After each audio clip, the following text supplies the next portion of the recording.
जय श्री राम। आपका बहुत बहुत स्वागत है। आखिरकार एक साल की माथापच्ची के बाद राहुल गांधी ने भूपेंद्र सिंह हुड्डा के सामने सरेंडर कर ही दिया।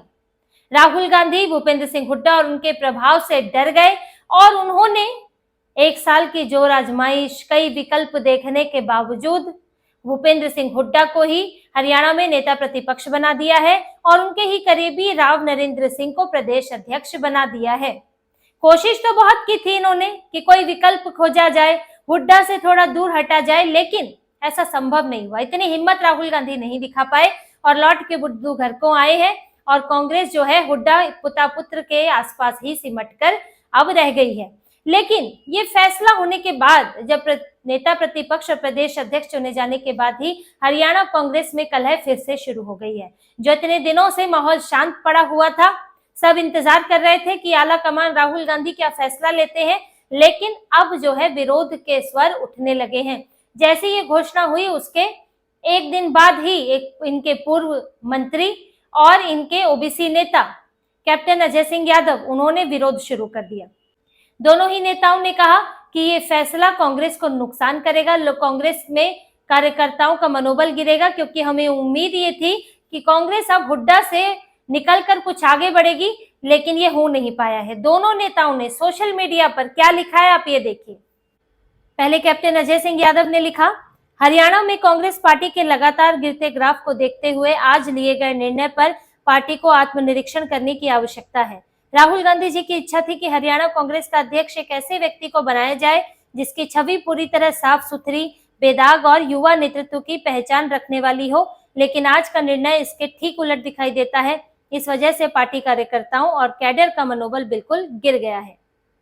वहीं प्रोफेसर संपत सिंह लिखते हैं, स्वर्गीय चौधरी भजनलाल जी के नेतृत्व में 2005 में 67 सीटें आने के बाद लगातार पार्टी को नुकसान पहुंचाने वाले को फिर से पार्टी सौंप दी गई है। एक साल के मंथन के बाद क्या यही बदलाव है? युवाओं को आगे क्यों नहीं बढ़ाया जा रहा? सरकार चोरी का जिम्मेदार ही अब पार्टी का झंडा बुलंद करेगा। इस क्षति की पूर्ति होना सिर्फ मुश्किल ही नहीं बल्कि नामुमकिन है। इस निर्णय से पार्टी के निष्ठावान कार्यकर्ता हताश हैं और जनता में अविश्वसनीयता की स्थिति है। दोनों नेता साफ कह रहे हैं कि जिसने नुकसान पहुंचाया, जिसकी वजह से कांग्रेस हारी, आपने फिर से कांग्रेस की सत्ता उसी के हाथ में सौंप दी है। और कैप्टन अजय यादव ने तो साफ सुथरी और बेदाग छवि की भी बात की, यानी कि जो हुड्डा परिवार पर भ्रष्टाचार के आरोप लगे हैं, उनके करीबियों पर जो आरोप लगे हुए हैं, वो उसकी भी बात कर रहे हैं कि आपने फिर से एक भ्रष्टाचार के आरोपों वाले आदमी को कमान सौंप दी है। और ये तो अभी दो स्वर उठे हैं, अभी तो शुरुआत होगी, क्योंकि राव नरेंद्र सिंह जिस तरह से दिख रहा है, वो कोशिश कर रहे थे कि सुरजेवाला से भी जाकर मिले, कि कुछ बात बन जाए, उनका विरोध ना हो, क्योंकि शैलजा गुट और सुरजेवाला गुट जो है वो हुड्डा के हाथ में दोनों पद नहीं चाहते थे। और इसकी कोशिश भी की थी राहुल गांधी ने, लेकिन इसके लिए हिम्मत चाहिए थी जो वो दिखा नहीं पाए। सरेंडर क्यों किया राहुल गांधी ने? देखिए क्यों जरूरत पड़ी सरेंडर करने की। ऐसा नहीं था कि इनके पास कोई नेता नहीं था। भाई शैलजा को आप बना चुके हैं, एक बार कुमारी शैलजा को अध्यक्ष बना चुके हैं, दोबारा भी बन सकती थी, उनके पास अनुभव था। सुरजेवाला भी बन सकते थे, वो मना तो नहीं कर रहे थे। लेकिन आपने क्या किया? आपने पहले, आपके पास एक दलित नेता थे उदयभान, जिन्होंने प्रदेश अध्यक्ष जिन्हें बनाया था, अब आपने थोड़ा बदलाव करके एक ओबीसी नेता को बना दिया, राव नरेंद्र सिंह को। चेहरा बदला बस, लेकिन वो रहे तो किसके सहयोगी, किसके लिए उनके संबंध किससे अच्छे हैं? हुड्डा के साथ। तो आपने हुड्डा खेमे के ही व्यक्ति को प्रदेश अध्यक्ष बना दिया है, बस चेहरा बदल दिया है। और इससे कोई फर्क नहीं पड़ता है वहां पर कि कोई दलित प्रदेश अध्यक्ष है या फिर ओबीसी प्रदेश अध्यक्ष है, क्योंकि पूरी राजनीति जो है वो जाट केंद्रित ही रहती है, क्योंकि हुड्डा पिता पुत्र ही पार्टी चलाते हैं। अब राव नरेंद्र सिंह अगर हुड्डा के करीबी हैं और हुड्डा की लॉबी की वजह से वो इस पद पर आए हैं, तो वो कैसे जो है उनके खिलाफ हो जाएंगे? और राहुल गांधी को एक ऐसा ही हल तलाशना था। इनकी जो टीम दो तीन तीन बार गई, सभी नेताओं से बात की, तो इन्हें तो हल तलाशना था कि कम से कम अगर नेता प्रतिपक्ष हुड्डा न बने तो प्रदेश अध्यक्ष उनके गुट का ना हो, अगर प्रदेश अध्यक्ष हुड्डा गुट का हो तो नेता प्रतिपक्ष किसी और को बनाया जाए। लेकिन हुड्डा तो इन्हें ऐसी धमकियां दे चुके थे जिससे कि कांग्रेस निकल नहीं पाई। इससे पिछले साल ही चुनाव के बाद ही हुड्डा ने अपने घर पर 30 विधायकों की बैठक बुला ली थी और उन्होंने दिखा दिया कि अधिकतर विधायक मेरे पास हैं और पार्टी जो है वो यहाँ कांग्रेस मैं ही चलाऊंगा हरियाणा में। और उन्होंने इसके संकेत भी दिए थे कि अगर जरूरत पड़ी तो वो अपना फैसला भी ले सकते हैं। एक बार पहले भी वो पार्टी से अलग होने की बात कर चुके हैं और अगर अलग होते तो अकेले तो होते नहीं, उनके समर्थक भी उनके साथ अलग होते, एक अपना ही मोर्चा बना लेते। और हुड्डा की चिंता ये थी कि उनको अपनी राजनीति नहीं, उनको चाहिए कि अपने बेटे की राजनीति को लेकर, क्योंकि अब तो वो रिटायरमेंट की एज में है। लेकिन अगर सारी चीजें निकल कर दूसरे गुट में चले जाती तो उनके बेटे दीपेंद्र हुड्डा जो कि अभी सांसद बनाए हुए हैं वो हरियाणा की राजनीति से बाहर हो जाते। तो हुड्डा इसीलिए अपनी पकड़ बनाए रखना चाहते हैं। लेकिन इन नेताओं का कहना है कि एक तो पहले ही भ्रष्टाचार के आरोप, पहले ही जाट केंद्रित राजनीति को लेकर कांग्रेस को चुनाव में खामियाजा भुगतना पड़ रहा है, तीसरा रिटायरमेंट की एज वाले व्यक्ति हैं, तो आपने इनको क्यों बनाया। युवा की बात इसीलिए की थी।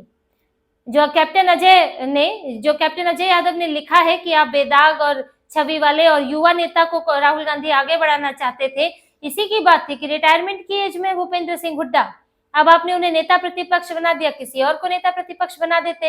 एक साल से कांग्रेस मंथन कर रही है, पिछले साल अक्टूबर में नतीजे आए थे, भूपेंद्र सिंह हुड्डा नेता प्रतिपक्ष बनेंगे या नहीं बनेंगे, कौन प्रदेश अध्यक्ष बनेगा, तब से इनकी चर्चा चल रही है। कई बार हरियाणा में इनकी टीम आ चुकी, दिल्ली से सभी विधायकों से अलग अलग बात की है, दोनों गुटों से अलग अलग बात की है, लेकिन फिर भी ये लोग शैलजा और सुरजेवाला गुट को इन्होंने बिल्कुल साइड कर दिया है। कैप्टन अजय यादव की बात करें तो वो इनके ओबीसी विभाग के प्रमुख हुआ करते थे। वो तो चुनाव के दौरान ही बोल चुके हैं कि मेरे साथ एक कॉन्स्पिरेसी हो रही है, मैं एक ओबीसी नेता हूं और पार्टी में मेरा ये हाल है कि मेरे लिए प्रचार करने भूपेंद्र सिंह हुड्डा नहीं आ रहे हैं। तो भूपेंद्र सिंह हुड्डा तो पहले ही अपना एक अलग खेमा बना के और बाकी सबको साइड करके बैठे थे।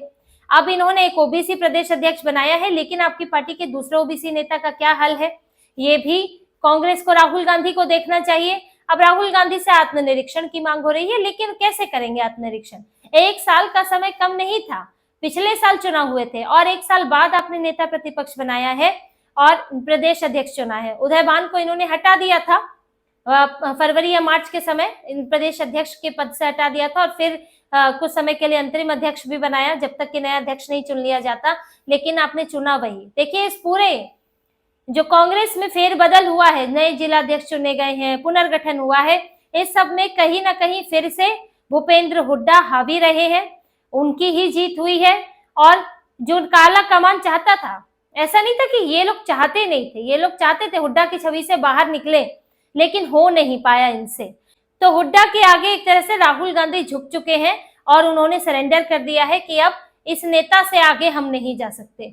और जब ये अंतिम फैसला हो चुका है तो अब गुटबाजी और तेज होगी ही होगी, क्योंकि जिन लोगों को अभी थोड़ी उम्मीद थी कि चुनाव हार गई कांग्रेस, हुड्डा के नेतृत्व में लड़ी थी, अब हुड्डा के नेतृत्व पर सवाल उठने लगे, तो अब इनको उम्मीद थी जो दूसरा गुट था कि इसके बाद हुड्डा को कुछ तो साइड किया जाएगा, दूसरों को मौका मिलेगा, लेकिन अब उनकी उम्मीदें भी धराशायी हो गई है।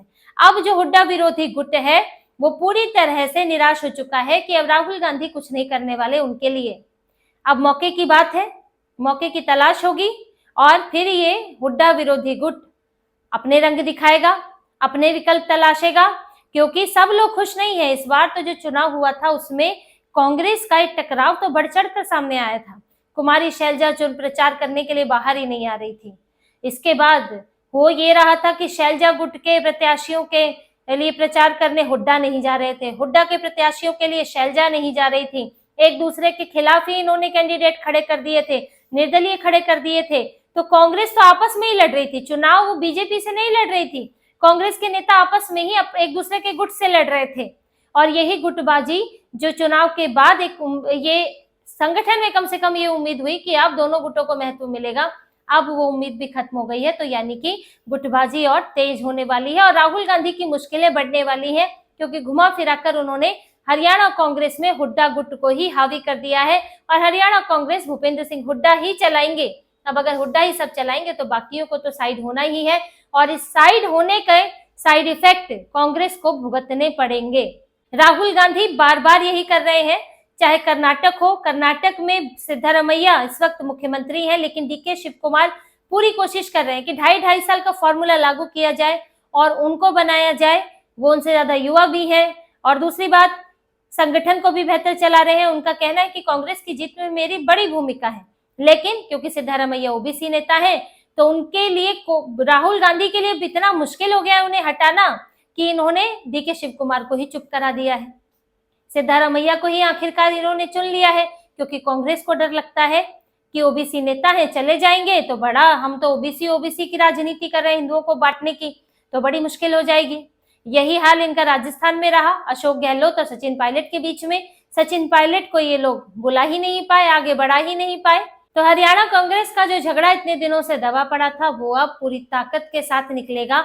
और जैसे जैसे समय नजदीक आएगा चुनाव का, ये सारे विरोधी स्वर और फूटते हुए नजर आएंगे। और राहुल गांधी जो सोच रहे हैं, कांग्रेस जो सोच रही है कि हमने इस झगड़े को शांत कर दिया है, या एक कोशिश कर रही है, उम्मीद लगाकर बैठी है, लेकिन ये अगले चुनाव तक भी वही हाल या शायद उससे बुरा हाल कांग्रेस का होने वाला है जो इस चुनाव में गुटबाजी के कारण हुआ था। तो इसी तरह की और खबरें और विश्लेषण आपके लिए लाते रहेंगे। हमसे जुड़े रहिए, सब्सक्राइब कीजिए, कमेंट कीजिए। बहुत बहुत धन्यवाद। जय श्री राम।